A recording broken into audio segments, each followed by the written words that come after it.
Our Bion Wang has been talking with some of those people today. Let's take him now and bring him in here on News for Utah Plus. Bion, what have people been telling you? Well, they've been really trying to figure out how this all happened, and you might see some of the officers drive by me here on their motorcycles. They are preparing Main Street right now for that procession. It's expected here any minute. I'm getting some estimates between 10 and 15 minutes potentially, but you could see that the residents of Tremonton are preparing for that. They've been lining up here pretty much throughout the entire day. A lot of them want to know, how did something like this happen? We know when the officers were responding, there was a massive police scene there only after they learned that their officers have been shot, that their officers are down.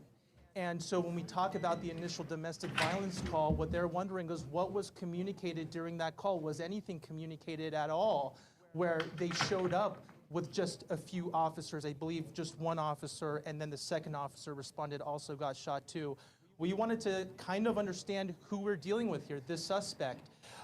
We looked into the court records. We learned that he did have a domestic violence history. Now, I want to preface that by saying there were several felony charges, domestic violence charges that he was facing, including aggravated assault. We looked deeper, we found out that those charges were actually dropped. So still not a whole lot of information for residents here to put together as they're trying to understand, how did their two officers get shot and killed? That's what we're dealing with here. That's why you're seeing this outpour of support. We're talking about a township of about 12,000, a little over 12,000 according to a 2024 census. Most of them are out here along Main Street. A lot of them showed their support outside of the police department, outside of City Hall, placing flags like this in front of those two areas, blue ribbons like this, along the pillars at the police department as well, kneeling down, praying, embracing each other, mourning with each other, praying together.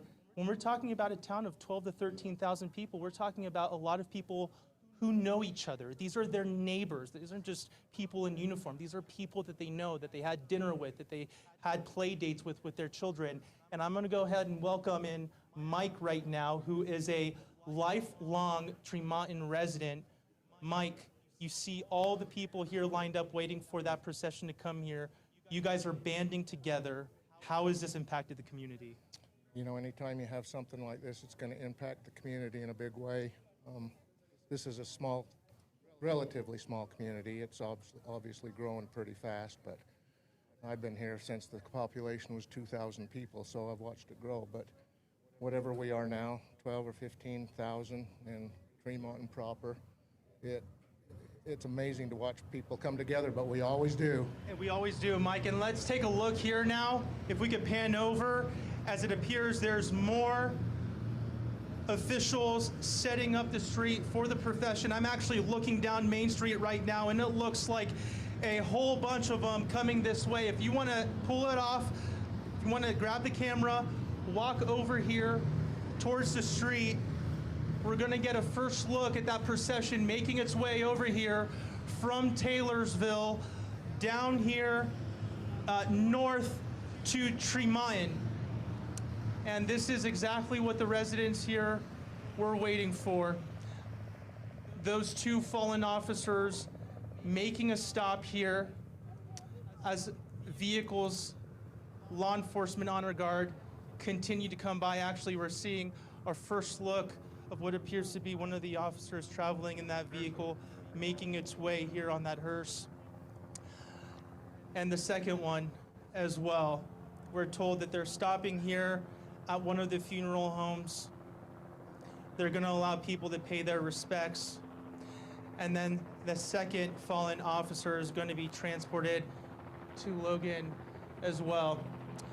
And so typically when these situations, unfortunate situations happen, law enforcement tries to turn this around as soon as possible, because you're talking about a family, two families, mourning the loss of their loved one, their husband, their father, their brother. They send them over to the medical examiner's office for a mandatory forensic autopsy, not to be confused with a medical or clinical autopsy, but they need to get all the information they can, document ballistics, trace, trajectories, photograph their bodies.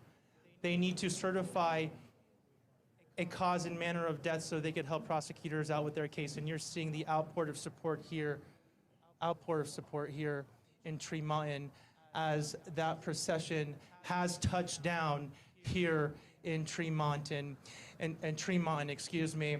And we're seeing so many different law enforcement agencies traveling along here. Box Elder County Sheriff, we saw a few DPS vehicles, obviously unmarked vehicles as well, law enforcement vehicles, along with Tremonton officials as well, and of course, the law enforcement honor guard also helping transport these individuals, these heroes actually, in Tremonton. We're talking about a small police force here, covering a pretty large area. And even though there's 12 to 13,000 in population, this is geographically a fairly large area, obviously bordering law enforcement agencies and bordering towns too. There's the Perry City Police coming through as well. This is something nobody ever wants to cover. Nobody wants to be lined up on these streets for a story like this. But of course, it happened here in Tremonton. And this is what you get in a township like this, where neighbors know neighbors. These aren't just officers in uniform. Obviously, they're there to protect and serve, but we're learning more about who they were behind the uniform. And I'm going to go ahead and bring Mike back in here. Mike, I'm not going to disrupt you from watching this procession, but this is what you guys have been waiting for. I see people praying here on the side and banding together as they're coming through. This must be surreal for you. This is a big deal.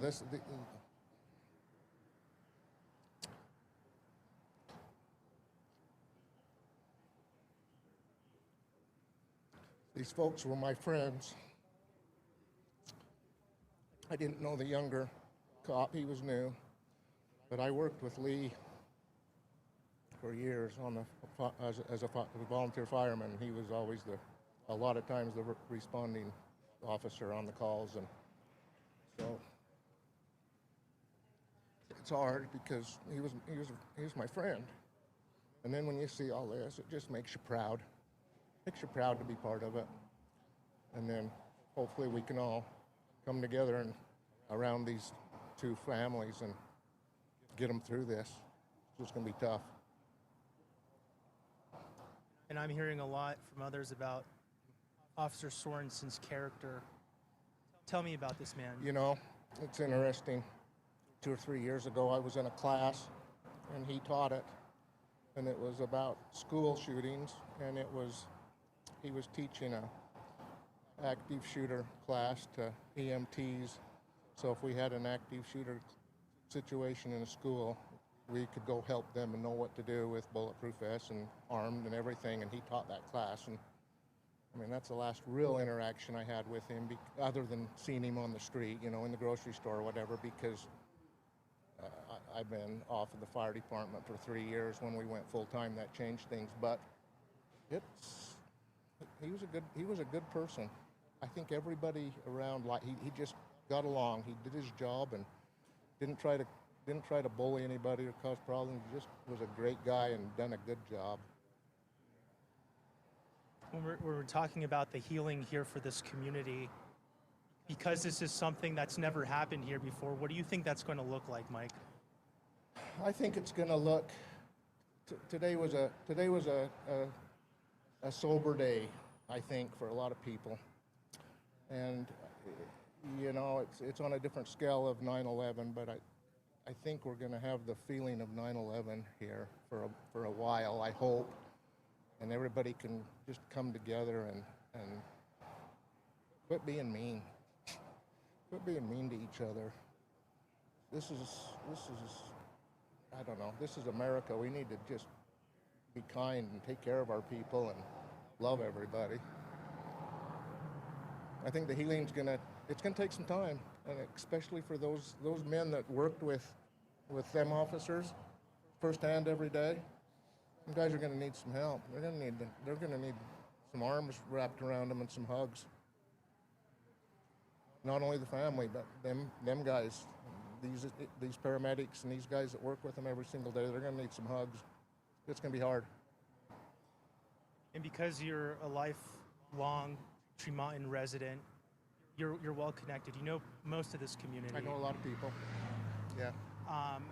What are you hearing from those loved ones, from your neighbors about this incident? How are they reeling all of this in? I'm hearing that how can this happen in a little place like Tremonton, and why, basically what I said, why do we have to be so mean? Why can't we just not be so mean? I worked out of town today, so I didn't have a lot of, I wasn't on social media or anything. So I didn't talk to a lot of people, but the feeling I'm getting is, how can this happen in Tremonton, Utah? Things like that don't happen here. And you said it a little bit earlier, the Tremonton police force is fairly small, right? It has to be the size in relation to the community. Correct. You're talking about it being a small town, small police force, and you're saying they're going to need a lot of help. What's your message to them as you've worked side by side with them in previous occupations? You know, my message to the police force would be take into account what they see right now, today, tonight, the next few days. Realize how much most of the people are behind them, and we'll be there for them. Anything they can do, anything we can do. I think that if we see them, we need to put our arm around them and let them know that we're grateful for them. We're glad they're still here, and that we love them. I think we've got to just show outpouring love, everybody. And Mike, as you and I step out of the frame here for a second and allow Nick to kind of zoom in on some of the families that are out here, Mike, you were talking about that support not just for the police department, but for the community. Being a lifelong Tremonton resident, just seeing the people out here together, supporting, having that same sentiment that you have of coming together in a moment of tragedy. What does that mean for you? I think if when I look around and I see the people, and because we've grown so much, I don't know everybody, but I know a lot of people. When I look down that street, and I bet you if you were to walk down that street and ask them the same question, I think you would get just what I said. We've got to just come together and show support and love to these guys. I think that's all we can do in each individual's own way, whatever that might be. We've talking about the fallen officers. We talked about the community coming together, how something like this has never happened in Tremonton before. What outstanding questions do you have about the incident itself? How can something like that happen here? I think because it's small, and I think because it never has happened, I think that there was a little tunnel vision, possibly maybe not enough information. I feel like they were ambushed, and I think because that I think that the first two especially were ambushed, and I think the deputy that didn't get out of his vehicle was too, but he was lucky enough to not get out of his vehicle yet. And I was first initially thinking, why would they run in? Because Lee had, like I said, taught that active shooter class. He knew what to do. He knew everything. Why would they run in? But I think they were ambushed, and they just, I really don't know, what they were thinking, but that makes the most sense to me. They had to have been somehow ambushed. I mean, the second one in, Officer Sorensen, might have had a little more information, because I'm guessing that dispatch lost communications with the first one, and she said that, there was a problem. We've lost communication, so that should give us a hint that something has happened, but I don't know. I don't know how I don't know what they were thinking, but I really feel like they were ambushed, and nothing you can do about that. all the planning in the world, if he's sitting there waiting for him, he's going to get him. And as law enforcement officials continue to look into his background, you know, he's going to be prosecuted here. I believe several charges, including aggravated murder, which I think lines him up for the death penalty.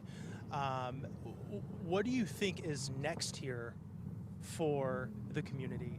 Well, I think the community's going to expect something to happen to this guy. I don't know if they're going to want the death penalty. Some are, some aren't. I don't know how I feel. I hate to have tax money pay for a guy that done this, but I don't know how I feel about the death penalty. I used to be all for it, and anymore I don't know.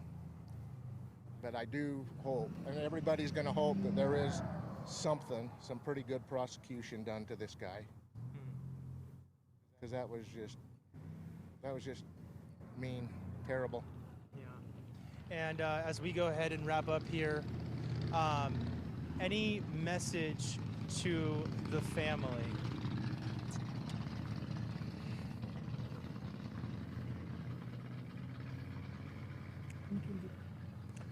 Lynette, I love you as a friend. I hope you feel like you can come and talk to me if you need to. And I'm so sorry.